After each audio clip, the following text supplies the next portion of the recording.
दोस्तों आज मैं ये वीडियो बना रहा हूँ इसलिए क्योंकि बहुत लोग हैं जो स्टॉक मार्केट में इन्वेस्ट करना चाहते हैं बट राइट गाइडेंस नहीं मिलने की वजह से बहुत बार नुकसान हो जाता है।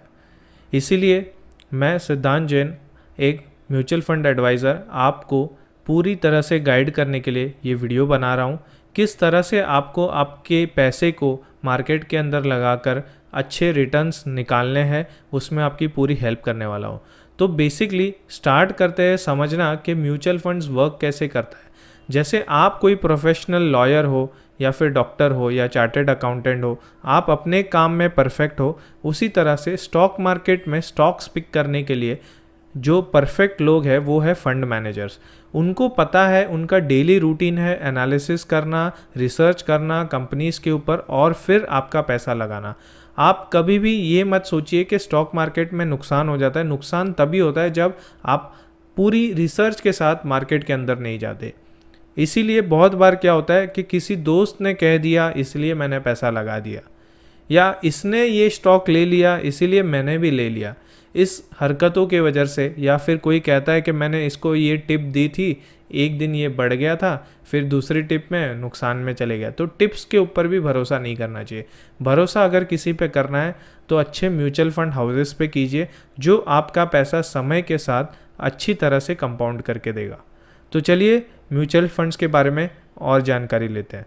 तो जैसे कि आप मेरे स्क्रीन के ऊपर देख सकते हो, यहाँ पे एएमसीज के नाम दिए गए हैं। तो बेसिकली ये फंड हाउसेस है जो म्यूचुअल फंड्स का बिजनेस करते हैं इंडिया के अंदर, जहाँ पे आप अपना पैसा लगाते हैं इन कंपनीज़ के ट्रस्ट के ऊपर। जहाँ पे आपको काफ़ी सारी बैंक वाली कंपनीज़ देखने को मिल जाएगी और ब्रोकिंग कंपनीज़ देखने मिल जाएगी, जैसे एडलवाइज हो गया या फिर टाटा का फंड हो गया, यूटीआई का म्यूचुअल फंड हो गया।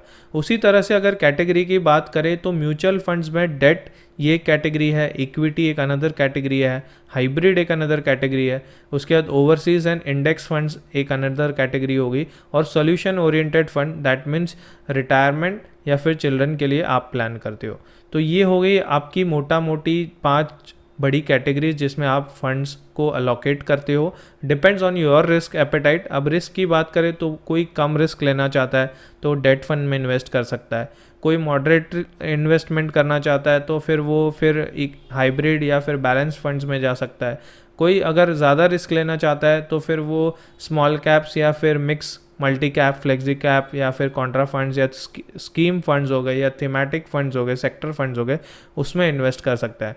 तो एक एक करके यहाँ पे बात करेंगे इन्वेस्टमेंट किस तरह से कर सकते हैं। तो इन्वेस्टमेंट करने के 2 टाइप्स है। आप या तो लमसम अमाउंट एक साथ इन्वेस्ट कर सकते हो, या फिर आप SIP एज एन ऑप्शन ले सकते हो जिसमें आप सिस्टमेटिकली इन्वेस्टमेंट प्लान करते हो। हर महीने आपको 5-10 हज़ार आपके एपेटाइट के हिसाब से आप इन्वेस्टमेंट कर सकते हो।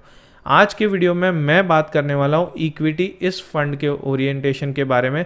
इक्विटी जो म्यूचुअल फंड्स है उसमें क्या फंड्स है और क्या बेनिफिट्स है। तो पहला फंड है कॉन्ट्रा फंड। कॉन्ट्रा फंड और वैल्यू फंड, ये 2 ऐसे फंड है जो अंडर वैल्यूड स्टॉक्स को पिक करते हैं मार्केट के अंदर। जैसे मान लीजिए अगर मैं आज रिलैक्सो की बात करूँ, ये शेयर 1200-1300 से नीचे 700 तक चले गया था। तो क्या कंपनी के अंदर प्रॉब्लम थी? नहीं, कंपनी के अंदर प्रॉब्लम नहीं थी। रशिया यूक्रेन के वजह से जो है ऑयल के प्राइसेस अप हो गए थे, बट इनका जो रॉ मटेरियल है वो भी महंगा हो गया उसकी वजह से। तो ट्वाइस द कॉस्ट आपका रॉ मटेरियल अगर आपको मिल रहा है तो फिर आपके मार्जिन्स तो रिड्यूस होने ही। ऐसे अंडर वैल्यूड जो स्टॉक्स है वो ये फंड्स पिकअप करते हैं, और over a period of long term इनकी स्ट्रैटेजी यही रहती है कि ऐसे स्टॉक्स के ऊपर बेट लिया जाए और फिर आपको ज़्यादा से ज़्यादा रिटर्न दिया जाए। सेकंड जो है डिविडेंड यील्ड फंड। इसमें क्या होता है, सबसे ज़्यादा डिविडेंड देने वाले स्टॉक्स के ऊपर जो है फोकस किया जाता है, उन स्टॉक्स का बास्केट बनाया जाता है और वहाँ पे आपका पैसा लगाया जाता है।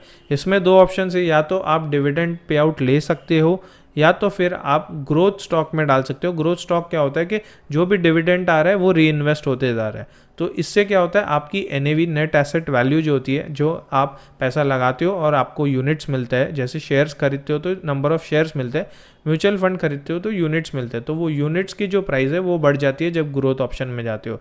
तीसरे फंड की बात करें तो ELSS फंड आ गया।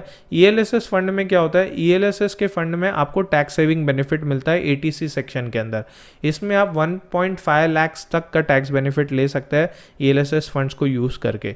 इसके अलावा फोकस्ड फंड्स हो गए। फोकस्ड फंड्स क्या होता है? जनरली म्यूचुअल फंड कंपनीज जो 100 डिफरेंट कंपनीज के अंदर पैसा लगाती है, बट जब फोकस्ड फंड की बात करें तो मिनिमम जो है 25 to 30 या 40 स्टॉक्स के अंदर ही पैसा लगाती है। फोकस एलोकेशन होता है ज़्यादा परसेंटेज की मात्रा के अंदर।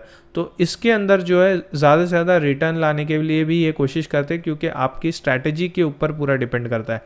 लार्ज कैप फंड नाम ही काफ़ी है। दिग्गज जो निफ्टी 50 एंड निफ्टी 100 की कंपनीज है उसमें पैसा लगाया जाता है। Large and mid cap fund, उसमें जो है मिक्सचर होता है, मतलब मिड कैप कंपनीज जो हो गई, मिड कैप फंड हो गया। मिड कैप फंड मतलब 100 कंपनी के ऊपर की कंपनी से 250 रैंक की जो कंपनी है, मतलब 10,000 करोड़ के ऊपर की जो कंपनीज है उसके अंदर पैसा लगाया जाता है। उसी तरह large cap and mid cap mixture of both होता है। स्मॉल कैप फंड एक होता है जिसमें जो है काफ़ी हाई रिटर्न देखने को मिलता है, बट रिस्क भी उतना ही ज़्यादा होता है। इसमें क्या होता है कि आपके 10,000 करोड़ के नीचे की जो कंपनीज है मार्केट के, उसके अंदर पैसा लगाया जाता है, और इसमें काफ़ी रिस्क होता है, बिकॉज ये कंपनीज प्रूवन रिकॉर्ड नहीं होती, कैसे परफॉर्म करने वाला है पता नहीं होता। इसीलिए इसमें जो है थोड़ा आपको रिस्क एपेटाइट देख के ही इन्वेस्ट करना चाहिए। सेम विद सेक्टोरियल और थीमेटिक फंड। सेक्टोरियल फंड्स क्या होते हैं? बेसिकली एनर्जी एक सेक्टर है, उसकी सारी कंपनीज को इकट्ठा करके पैसा लगा देते हैं। या फिर पावर एक सेक्टर है, वहाँ पे लगा दिया। कंज्यूमर ड्यूरेबल एक सेक्टर है, तो पेंट हो गया, फिर आपकी इलेक्ट्रॉनिक की कंपनीज हो गई, वर्लपूल वगैरह, तो इसके अंदर पैसा लगाया जाता है। ऐसे सेक्टर्स में पैसा लगाया जाता है। इसके अलावा अगर बात करें तो एक फ्लेक्सी कैप फंड है। This and multi cap fund are almost similar. जो परसेंटेज ऑफ एलोकेशन है वो डिफरेंट है। मल्टी कैप फंड और फ्लेक्सी कैप फंड दोनों के अंदर जो है आपका पैसा जो है वो मार्केट में ही लगाया जाता है, इक्विटी के अंदर। रेशियो जो है मल्टी कैप फंड में 75% है और फ्लेक्सी कैप में 65%, उसके बाद डिवाइड हो जाता है। तो बेसिकली ये मोटा मोटी जो है इक्विटी का स्ट्रक्चर है, और आपको मैं बताने वाला हूँ कि टॉप फंड्स क्या है सारे इस सेगमेंट के अंदर नेक्स्ट वीडियो के अंदर। तो बने रहिए मेरे साथ। लिंक दिया है मैंने नीचे डिस्क्रिप्शन के अंदर, आप उस ऐप में जाके मेरे साथ जुड़ सकते हैं और म्यूचुअल फंड में इन्वेस्ट करना शुरू कर सकते हैं। मिलेंगे नेक्स्ट वीडियो में। अब till take care, bye bye for now.